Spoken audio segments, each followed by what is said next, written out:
you're an aspiring independent director wondering what sort of a relationship you should have with the company's founders or promoters, please keep watching. Most people think that being an independent director means questioning everything, interrogating the CEO, and acting like a corporate watchdog, but that's not the case at all. Promoters want people who can advise them, mentor them, guide them, not someone who's going to be a threat to the company. All right. For example, in 2023, OpenAI, the company that owns ChatGPT, had a major board breakdown wherein the CEO of OpenAI, Sam Altman, was fired simply because he was pushing boundaries and taking OpenAI to the next level at a faster pace than what the traditional board was used to. But guess what?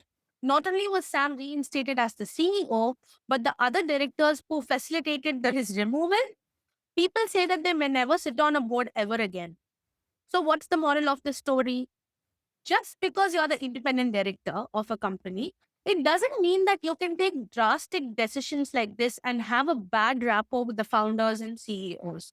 Now, does that mean that you can't raise questions or just turn a blind eye when something illegal is happening in the company?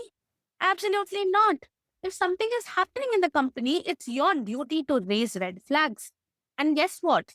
When an independent director points something out politely, the company usually fixes it at rocket speed because that is how much your word is valued in the company. So basically, you just have to strike a balance between not to be overly interrogative and question when things are going wrong.